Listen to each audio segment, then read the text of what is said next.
Hello students, आज से हम 10th के बच्चों के लिए एक सीरीज़ शुरू करने वाले हैं। ये जो सीरीज़ है ये 10th के उन बच्चों के लिए है जो सीबीएसई बोर्ड में पढ़ रहे हैं या किसी भी स्टेट बोर्ड में पढ़ रहे हैं। तो इस कड़ी में सबसे पहले हम जो टॉपिक लेके आए हैं वो है ट्रिगोनोमेट्री, और ट्रिगोनोमेट्री में जो पहला टॉपिक हमने आज लिया है वो है हाइट एंड डिस्टेंस। तो आइए हम हाइट एंड डिस्टेंस के कुछ क्वेश्चंस आज डिस्कस करेंगे। हम वैसे क्वेश्चन को खास करके डिस्कस करेंगे जो सीबीएसई में ऑलरेडी आ चुके हैं, क्योंकि ये आने वाले समय में डिफरेंट बोर्ड्स में काफ़ी इम्पोर्टेंट हो जाते हैं। तो आइए हम पहला क्वेश्चन देखते हैं हाइट एंड डिस्टेंस का। ये देखिए, जो फर्स्ट क्वेश्चन आपके बोर्ड पर है हाइट एंड डिस्टेंस का, वो क्वेश्चन है from a point O on the ground the angle of elevation of a tower is 30 degree and that of the top of the flagstaff on the top of the tower is 60 degree. If the length of the flagstaff is 5 meters, find the height of the tower. ये CBSE 2050 में पूछे गए हैं students. तो देखिए इस तरह questions को कैसे बनाया जाए। हाइट एंड डिस्टेंस का क्वेश्चन बनाने के लिए सबसे इम्पॉर्टेंट है कि आप पहले उसका फिगर बना लें। अगर आप उसका फिगर ठीक से बना लेते हैं तो क्वेश्चन फिर आसानी से बन जाएगा। तो आइए सबसे पहले इसका फिगर ड्रॉ करते हैं।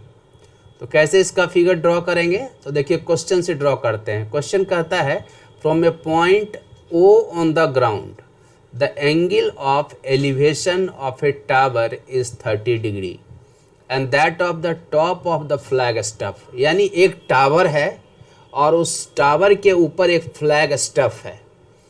तो एक पॉइंट है ग्राउंड पर, जो हॉरिजेंटल ग्राउंड है, उस ग्राउंड पर एक पॉइंट है ओ। उस ग्राउंड से जो angle of elevation of a tower, tower का एंगल ऑफ एलिवेशन वह एंगल होता है जो हम नीचे से जब ऊपर की तरफ देखते हैं, that is called angle of elevation. तो वो पॉइंट से जब हम टावर को देख रहे हैं, टावर के टॉप को देख रहे हैं, तो जो एंगल ऑफ एलिवेशन है वो है 30 डिग्री। तो पहला तो ये फिगर बनेगा। उसके बाद टावर के ऊपर फ्लैग स्टफ है, तो फ्लैग स्टफ के टॉप पर उसी पॉइंट से जो एंगल बन रहा है वो है 60 डिग्री। तो देखिए इसका फिगर कैसे बनेगा। एक पॉइंट हम लेते हैं, हम लोग।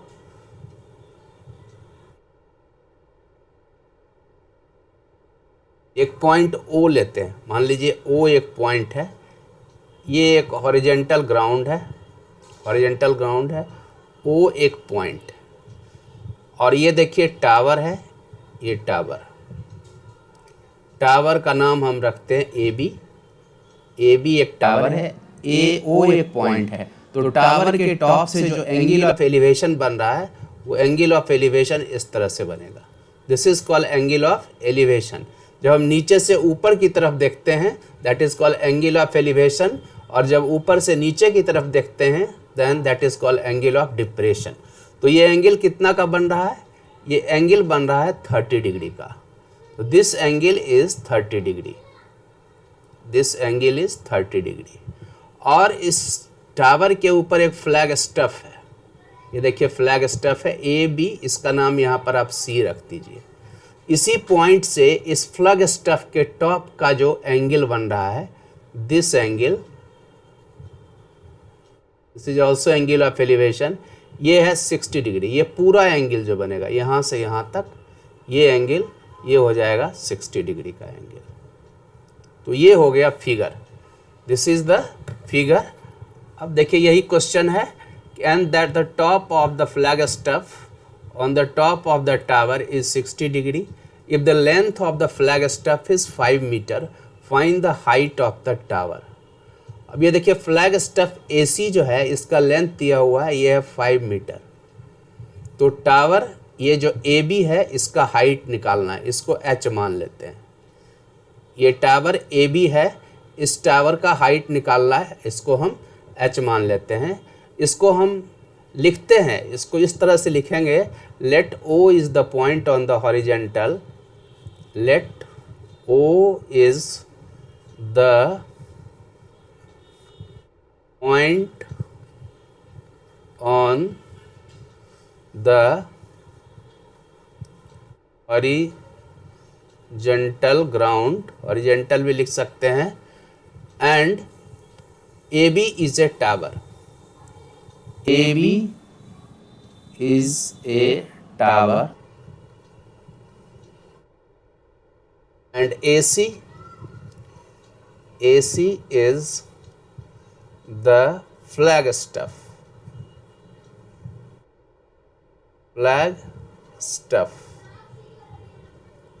तो हमारा जो AC का लेंथ दिया हुआ है, AC इक्वल टू 5 मीटर, ये हमारा गिवन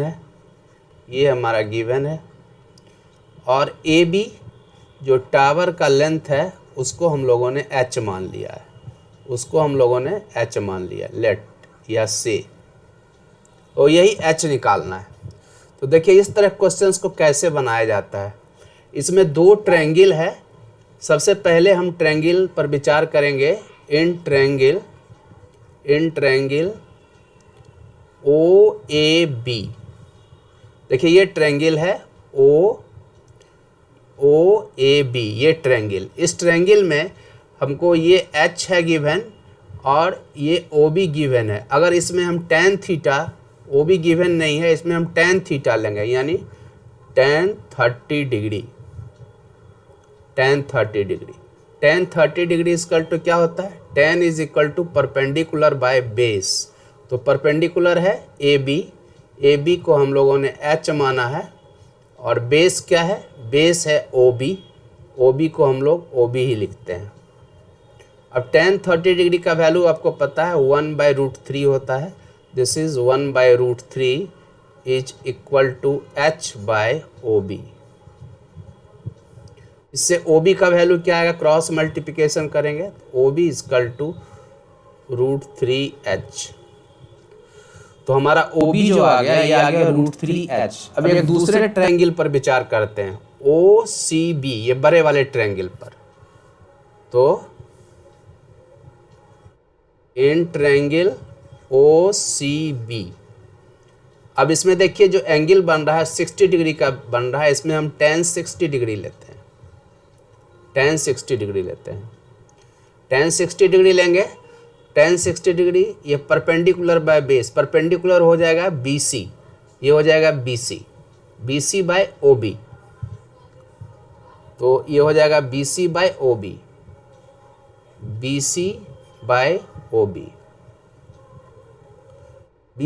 OB जो हो गया, BC को हम लोग लिख सकते हैं AB प्लस AC, तो यानी 5 प्लस H। तो BC का वैल्यू हो गया 5 प्लस H, और ये हो गया OB। अब OB का वैल्यू हमने निकाला है √3H। अगर इसको इक्वेशन 1 मानते हैं, √3H, OB का वैल्यू यहाँ से पुट कर देंगे, ये हो जाएगा 5 plus H divided by √3H। अब हमारे पास tan 60 डिग्री का वैल्यू ये आ गया। tan 60 डिग्री का वैल्यू होता है √3, तो √3 is equal to 5 plus H divided by √3H। इसको क्रॉस मल्टीप्लिकेशन करेंगे तो ये हो जाएगा 3H is equal to 5 plus H। इसको सॉल्व करेंगे तो ये हो जाएगा 2H इज इक्वल टू 5, तो H is equal to 2.5 metre.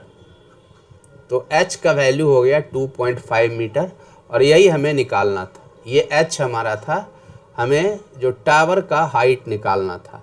तो this is the height of the tower, H is equal to 2.5। Okay students, तो देखिए इसको हम लोगों ने कैसे बनाया। दो ट्रायंगल हम लोगों ने बनाया। एक में हम 30 डिग्री गिवन था एंगल ऑफ एलिवेशन, एक बड़े वाले ट्रायंगल में जो एंगल ऑफ एलिवेशन था वो 60 डिग्री था, और दोनों ट्रायंगल में हम लोगों ने tan थीटा लिया और उसके बाद उसको सॉल्व कर दिया। इसमें आपको जो ट्रिगोनोमेट्रिकल रेशियो है उसका वैल्यू मालूम होना चाहिए, 30 डिग्री, 45 डिग्री, 60 डिग्री, तभी जाके ये क्वेश्चन बनेगा। तो ये क्वेश्चन था जो CBSE 2015 में आया था। ओके स्टूडेंट्स, अब आते हैं दूसरे क्वेश्चन में, क्वेश्चन नंबर 2। क्वेश्चन नंबर 2 देखिए। क्वेश्चन नंबर 2 भी बहुत ही इंपॉर्टेंट क्वेश्चन है। ये देखिए सीबीएसई में 2015 में ये पूछा गया है। क्वेश्चन कह रहा है the angle of elevation of an aeroplane from a point on the ground is 60 degree. After a flight of 15 seconds the angle of elevation changes to 30 degree. If the aeroplane is flying at a constant height of 1500√3 meter, find the speed of the plane in kilometer per hour. तो question को सबसे पहले समझेंगे। एक aeroplane है जो 1500√3 metre के height पर, कांस्टेंट हाइट पर फ्लाई कर रहा है। और जब किसी पॉइंट पर एरोप्लेन है तो वहाँ पर जो ग्राउंड से एंगल ऑफ एलिवेशन बना रहा है वो 60 डिग्री है। यहाँ पर एंगल ऑफ एलिवेशन ये देखिए 60 डिग्री है। 15 मिनट के फ्लाइट के बाद, यानी 15 मिनट एरोप्लेन और आगे की तरफ जब बढ़ता है, उसके बाद जो एंगल ऑफ एलिवेशन होता है वो 30 डिग्री हो जाता है। उसी पॉइंट से एंगल ऑफ एलिवेशन 30 डिग्री हो जाता है। ठीक है। अगर एरोप्लेन 1500√3 के कांस्टेंट हाइट पर, यानी एरोप्लेन फ्लाई कर रहा है वो कांस्टेंट हाइट पर फ्लाई कर रहा है, तो उस हाइट पर अगर वो फ्लाई कर रहा है तो स्पीड निकालना है एरोप्लेन का, वो भी किलोमीटर पर आवर। आइए इस क्वेश्चन को हम लोग देखते हैं कैसे बनेगा। एक पॉइंट हम लोग लेते हैं हॉरिजेंटल पर, ये पॉइंट है हॉरिजेंटल पर। इस पॉइंट से मान लीजिए एरोप्लेन ए पर है, ए एक पॉइंट है और हम लोग मान लीजिए यहाँ से देख रहे हैं, तो इस पॉइंट से जो एंगल बना रहा है एरोप्लेन का वो है 60 degree. This angle is 60 degree सबसे पहले। यानी ए एक पॉइंट है जहाँ पर एरोप्लेन है, और यहाँ से हम नीचे में देखते हैं तो ये जो एंगल बन रहा है वो 60 डिग्री का एंगल बन रहा है। अब ये एरोप्लेन 1500√3 के हाइट पर, कांस्टेंट हाइट पर फ्लाई कर रहा है, यानी ये इस तरह से फ्लाई कर रहा है। और ये 15 सेकेंड के बाद, यहाँ से यहाँ जाने में 15 सेकेंड लगता है। 15 सेकेंड के बाद मान लीजिए ये पॉइंट बी पर पहुँचता है। ठीक है। तो जब इस पॉइंट बी पर पहुंचता है तो वहाँ से एंगल ऑफ एलिवेशन चेंज कर जाता है और ये हो जाता है 30 डिग्री। यानी इसको अगर ऐसे बढ़ा दिया जाए और इसको ऐसे मिला दिया जाए तो ये एंगल हो जाएगा 30 डिग्री। ये कांस्टेंट हाइट है। ये हाइट जो वर्टिकल हाइट होता है that is called the height, ये है 1500√3 मीटर। इस हाइट पर एरोप्लेन फ्लाई कर रहा है। तो क्या हम समझेंगे, ये एक पॉइंट है, मान लीजिए ओ एक पॉइंट है जो हॉरिजेंटल पर है और ए पर एरोप्लेन फ्लाई कर रहा है। तो यहाँ से जब सबसे पहले हम देखते हैं तो एंगल ऑफ एलिवेशन 60 डिग्री है, यानी ये पूरा एंगल 60 डिग्री है। और 15 सेकेंड के बाद यहाँ से यहाँ तक जाने में मान लीजिए 15 सेकेंड लगता है, और इस दौरान जो एरोप्लेन फ्लाई कर रहा है वो 1500√3 के हाइट पर ही फ्लाई कर रहा है, कांस्टेंट हाइट पर। तो यहाँ से यहाँ बी तक पहुँचने के बाद जो एंगल ऑफ एलिवेशन होता है वो 30 डिग्री हो जाता है। तो यानी ये 30 डिग्री हो गया, ये 30 डिग्री हो गया। तो पूछ रहा है कि एरोप्लेन का स्पीड क्या है।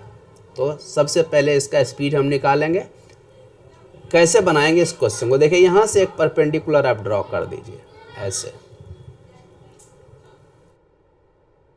इसका पॉइंट का नाम सी रखिए, इसका नाम डी रखिए। अब देखिए सबसे पहले दो ट्रायंगल बन रहा है। एक ट्रायंगल ये बन रहा है OAC और एक ट्रायंगल बन रहा है OBD। हम उसी ट्रायंगल को कंसीडर करेंगे जिसमें हमारा जो एंगल गिवन है, इससे हमारा क्वेश्चन आसान हो जाता है। तो सबसे पहले जो ट्रायंगल है वो है OAC। तो ट्रायंगल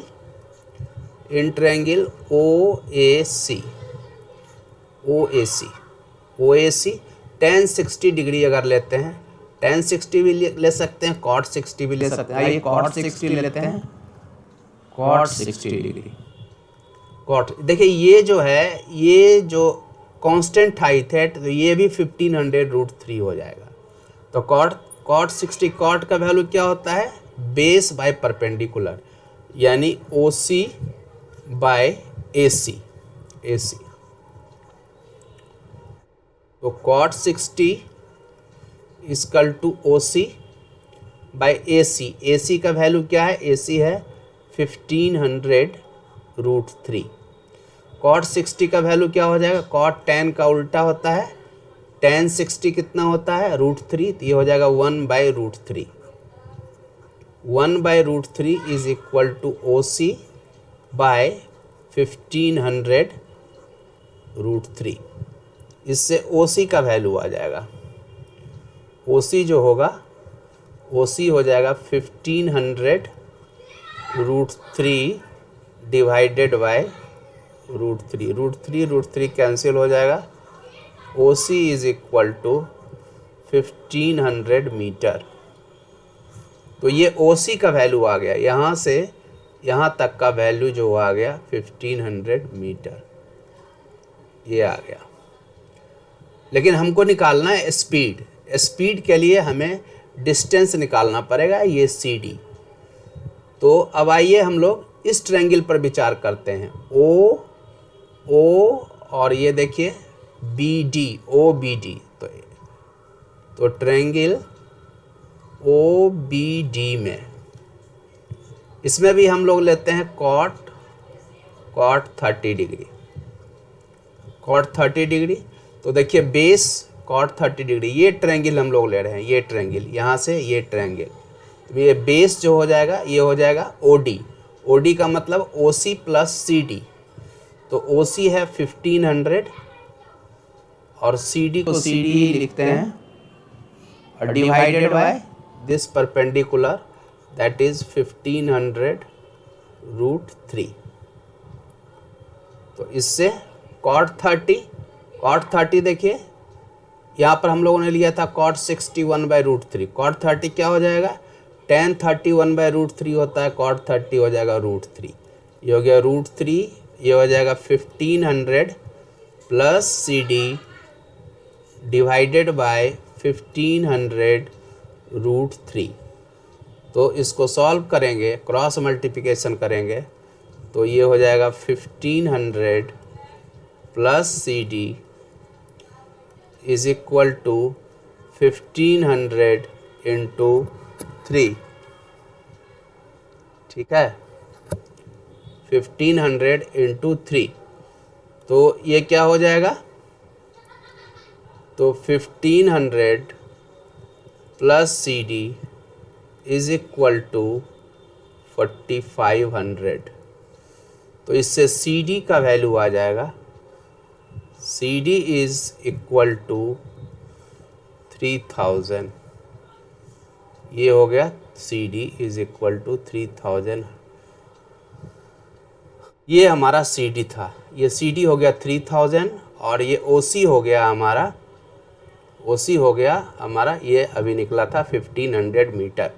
अब हमको स्पीड निकालना है, तो देखिए स्पीड निकालने के लिए देखिए 15 सेकेंड में A से B के तरफ जाता है, A से B तक जाने में 15 सेकेंड लगता है। यहाँ पर आप देखिए, यहाँ पर लिखा हुआ है कि आफ्टर फ्लाइट ऑफ 15 सेकेंड, तो 15 सेकेंड में जो 60 डिग्री से 30 डिग्री का एंगल चेंज हो जाता है, यानी यहाँ से यहाँ जाने में उसको जो समय लगता है वो 15 सेकेंड लगता है, और यहाँ से यहाँ जाने में जो डिस्टेंस है वो है 4500, 3000, यानी 15 सेकेंड में वो 3000 का डिस्टेंस कवर करता है। तो इससे आप स्पीड निकाल सकते हैं, इन 15 सेकेंड एरोप्लेन ट्रेवल्स 3000 मीटर।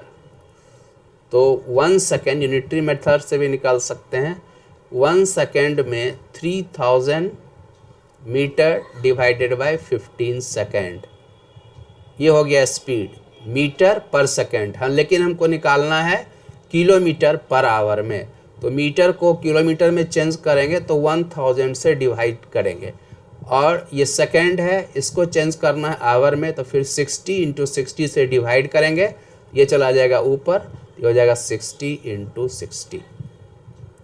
अब इसको सॉल्व करेंगे तो ये 0 0 0 0 0 0, और ये 3 से काटेंगे, 3 5 जा 15, 5 से काटेंगे 12, और ये हो जाएगा 12 6 जा 72,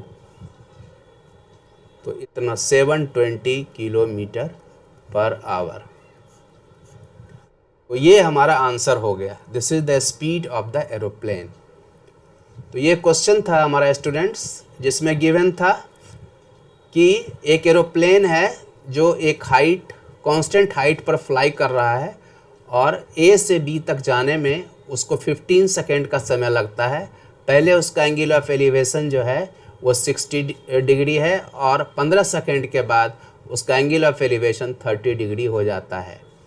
तो हमें स्पीड ऑफ द एरोप्लेन निकालना था, है ना। तो ये था क्वेश्चन। और तो सबसे पहले हम लोगों ने इस छोटे से ट्रायंगल को बनाया, और इसमें tan 60 डिग्री या cot 60 डिग्री लेके हम लोगों ने वैल्यू निकाला OC का, और फिर हम लोगों ने cot 30 डिग्री लिया इस ट्रायंगल में, और इससे हमको वैल्यू आ गया CD का। तो CD का वैल्यू आ गया, और 15 सेकेंड में 3000 डिस्टेंस वो ट्रैवल करता है, 3000 मीटर। इस तरह से उसका स्पीड निकल गया। तो ये दो इम्पॉर्टेंट क्वेश्चन थे स्टूडेंट्स, जो काफ़ी महत्वपूर्ण क्वेश्चन थे। इनको स्टेप बाय स्टेप मैंने आपको बता दिया है, और उम्मीद करते हैं कि आप पूरी तरह से इसे समझ चुके होंगे। तो आज हम लोग यहीं तक रखते हैं, और फिर अगले लेक्चर में मिलते हैं फिर कुछ नए टॉपिक के साथ। तब तक के लिए मैथ पढ़ते रहिए, बनाते रहिए। Good luck and good bye.